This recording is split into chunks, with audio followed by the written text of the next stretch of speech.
मम इष्ट गुरुदेव के चरणों में तिरुवार नमोस्तु। गुरुजी, एक लाइन आ गया आपके चरणों में कि राजनीति तो मेरे को आती नहीं, ना मैं राजनीति जानता हूं। मेरे को बस इतना पता है कि गुरुदेव मेरी सरकार आप हो, गुरुदेव मेरी सरकार आप हो।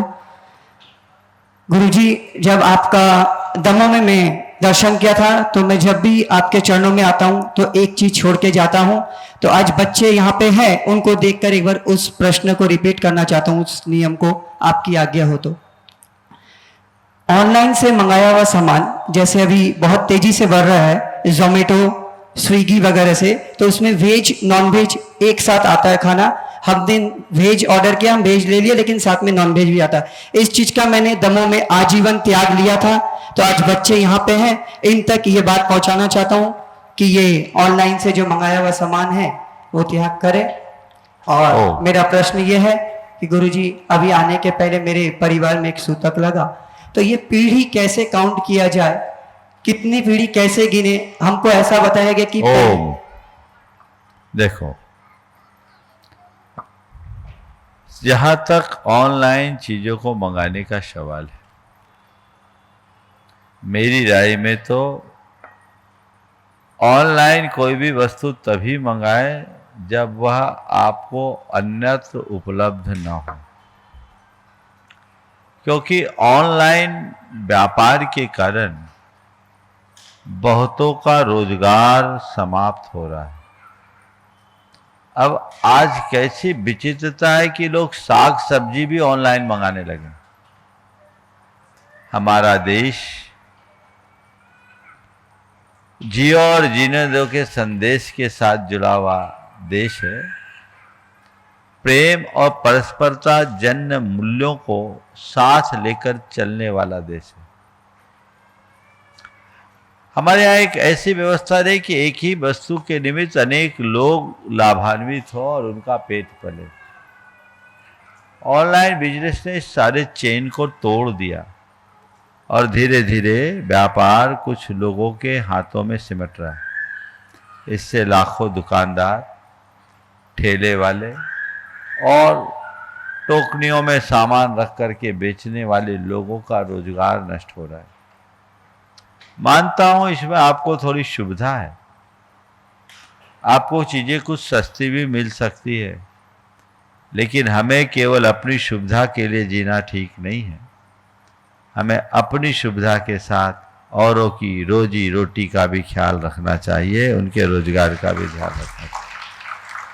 जैसे मुझे जानकारी है कि प्रति वर्ष ऑनलाइन व्यापार बहुत तेजी से बढ़ रहा है, और मुझे एक, अगर ये आंकड़ा सही है जो मुझे जानकारी दी, उस आधार पर बता रहा हूँ कि यदि यही रफ्तार रहा तो आने वाले 30 सालों के भीतर पूरे बाजार में 75% हिस्सेदारी ऑनलाइन की हो जाएगी। ऐसी मुझे जानकारी दी। मुझे नहीं मालूम ये कितना सत्य है, लेकिन जिस अनुपात से ऑनलाइन व्यापार बढ़ रहा है वह चिंतनीय है।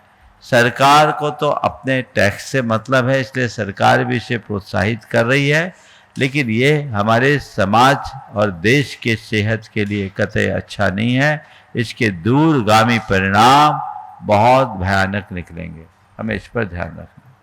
अब आपने खाद्य पदार्थों की बात की, बिल्कुल सही है और गंभीर है। आप ऐसे तो परहेज करते हो कि हम वेज होटल में जाएंगे, नॉन वेज में नहीं जाएंगे, लेकिन जिनसे आप मंगा रहे हो वो सब चीज़ों को सप्लाई कर रहा है और आपका पैसा हिंसा के कार्य में जा रहा है। आप हिंसा के भागीदार बनोगे, इसे कोई रोक नहीं सकता।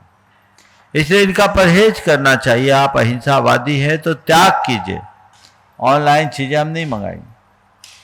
आपको अगर ज़्यादा तकलीफ, साग सब्जी, फल सब्जियाँ फल मंगा करके खा लो, मेवा मंगा के खा लो, लेकिन ऐसी चीज़ें क्यों खाओ जो वेज और नॉन वेज एक साथ आते?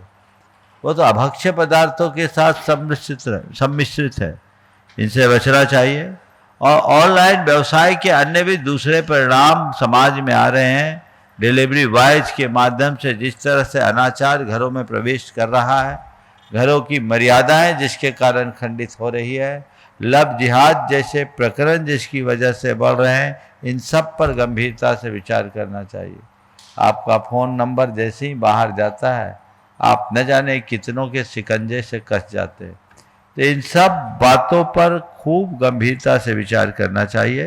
तुमने बिल्कुल सही बात पर ध्यान केंद्रित किया है और हमें इस पर गंभीरता से विचारना चाहिए।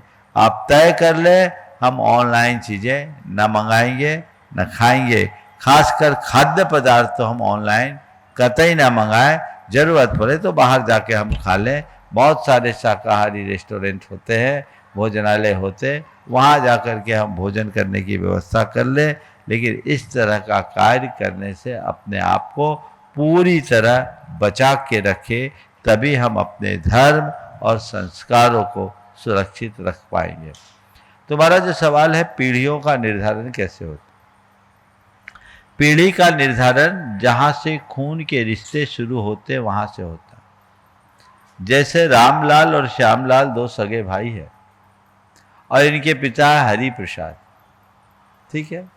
अब रामलाल का श्यामलाल का पोता हुआ तो श्यामलाल की तीसरी पीढ़ी हुई। श्यामलाल एक, उनका बेटा, और जो होने वाला पोता है वो तीसरी पीढ़ी हुई।